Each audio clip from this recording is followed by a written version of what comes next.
the leadoff. And there's no other person that we need to talk about in the leadoff than the voice of baseball, Mr. Vin Scully. And to help me do that, I have a friend with me. His name is Matt Bassin. And Matt Bassin, you'll know from the show Griffin Bass. You may even recognize him from former shows like Throwing Stones and Straight Shooting as well. But what you may not know about this guy right here is that he spent a very formidable portion of his life in California, in the radio game, and was under or had the privilege of listening to Mr. Scully day in and day out. And as you know by now, August 2nd, late at night, Vin Scully, the voice of the Dodgers and truly the voice of baseball, passed away at the ripe old age of 94. Had he made it to November, he would have been 95. But Matt, this is a huge loss.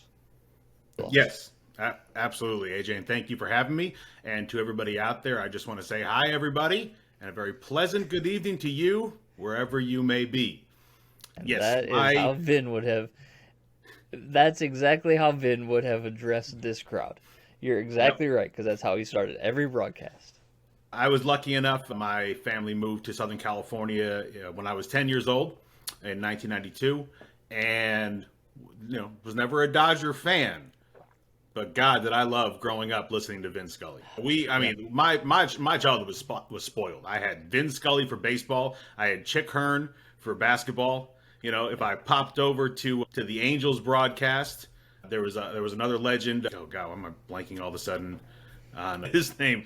I'll get to it, I'm sure. But very spoiled growing up in Southern California with the broadcasters that we had, and just like you said, Vin Scully. There's no better storyteller in the history of baseball on a microphone. It was a thing to behold. It was, and I don't know about you, but I found myself today seeing all the clips posted on Twitter and watching just about every single one of them. The story that he told about when he raced Jackie Robinson on ice skates. Like Dick Enberg. That's who was doing that. That's who you're thinking about with the Angels. There you go. See, I knew it would pop in your mind as soon as I started talking. Yeah, but like the storytelling is, I think, what set him apart. Now, what people know, but sometimes can be forgotten, is Vin did these games on his own. Yep. He did not have a color guy with him for the majority of the time. Now, when he was doing national broadcasts or World Series or whatever, he would.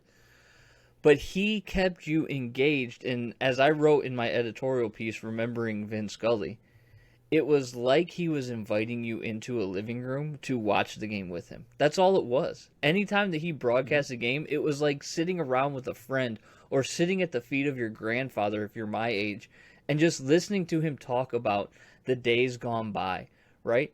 A man that literally spent time with the man who broke the color barrier. And then, almost 30 years later, is on the call when a man of color breaks the home run record. Like, this guy, in the way that he was so integral to seminal moments, is uncanny. Uncanny. I mean, all the credit in the absolute world to him and what he did. But 67 years. Talk about right place, right time to get started. Yeah. Fresh out of college, and he's got a little thing in D.C., and Red Barber, of all people, hears of him and hears his stuff and invites him to come to Brooklyn. At 22 years old, AJ, at 22 years old, I was still in college. I wasn't even out of college yet, and I was trying to do the same thing he did.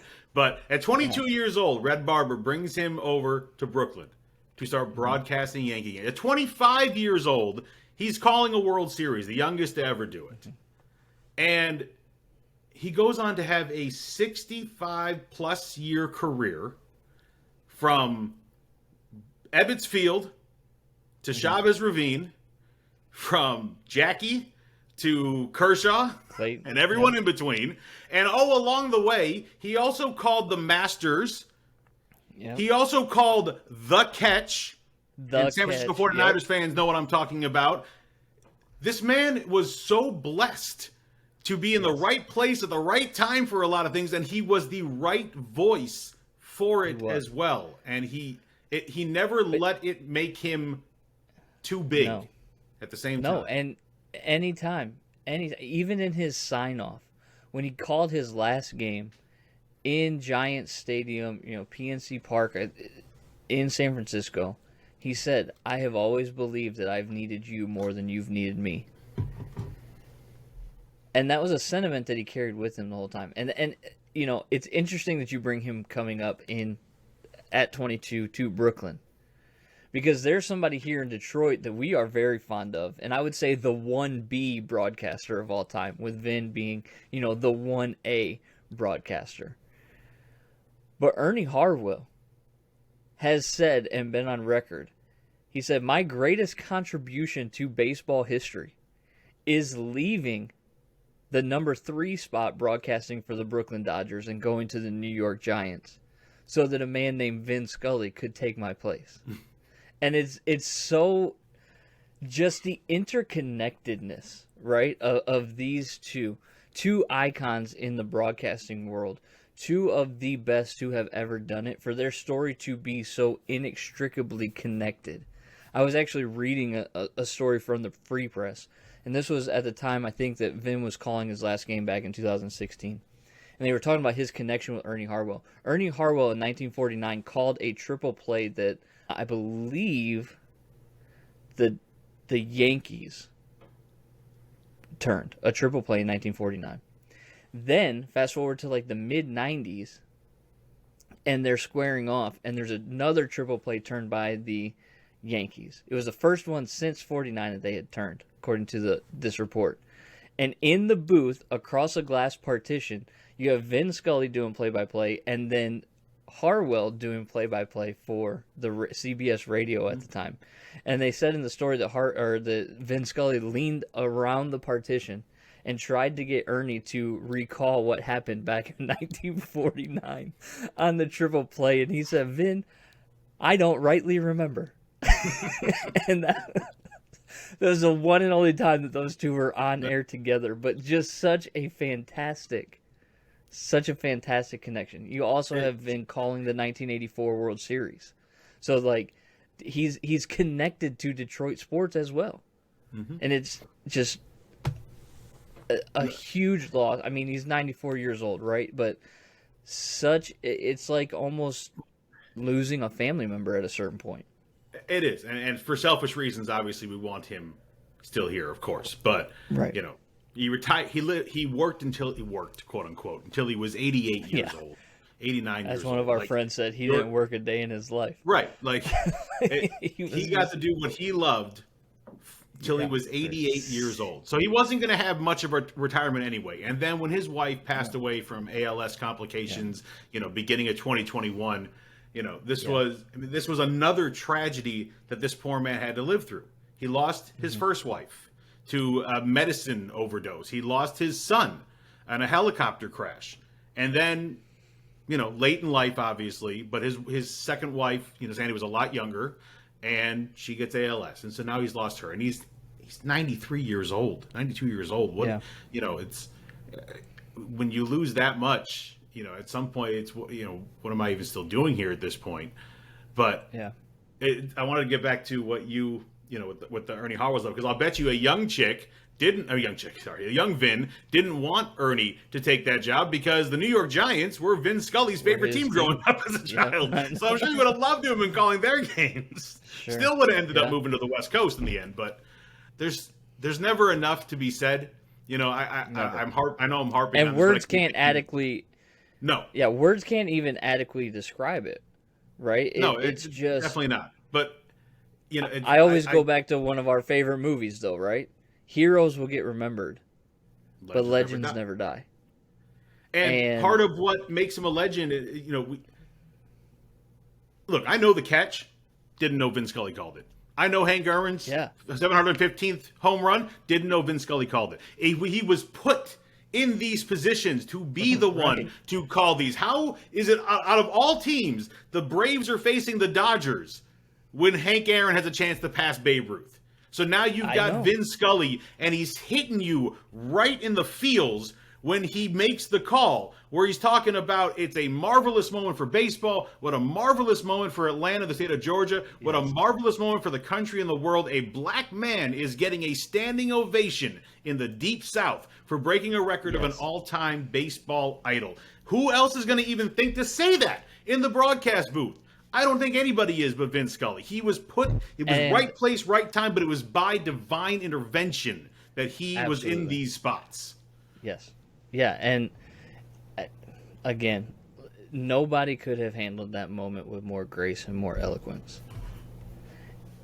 And just you keep talking about these moments. Kirk Gibson's home run in 1984 off of Goose Gossage. Kirk Gibson's home run off of Dennis Eckersley, who had not given up a home run since August 24th of that year. Off the bench. Bad legs. Off the bench. Two bad legs. Hurt left hamstring, so he can't drive off of it. Hurt right knee, so he can't plant on it, and literally has to swing all arms. And there she goes. The impossible, or the improbable, has become impossible, or whatever. I just butchered it. In a year that has been so improbable, the impossible has happened. The impossible has happened, yeah. And it... Behind the bag, it gets through Buckner. How is that Vin Scully and all of these? I know. He's there. Don Larson's perfect game in the World Series. The only perfect game that has ever been thrown in the World Series. Who's on the call? Vin Scully. When you talk about the voice of baseball, you're talking about Vin Scully. And there have been good broadcasters. Ernie Harwell was a great broadcaster. And I love when he says, there's a long drive to left, right? Like, we grew up with that. We know Ernie. But there was Vin Scully.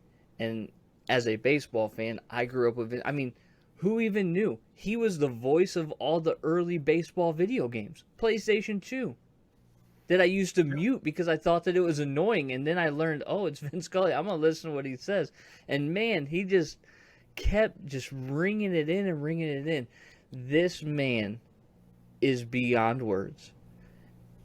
And he was not gone too soon. I mean, 94, he lived a good life. And we have to say goodbye.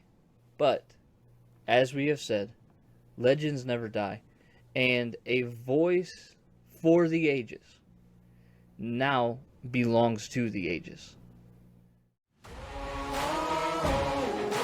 Man on a mission, I'ma get it. You know I be on a what?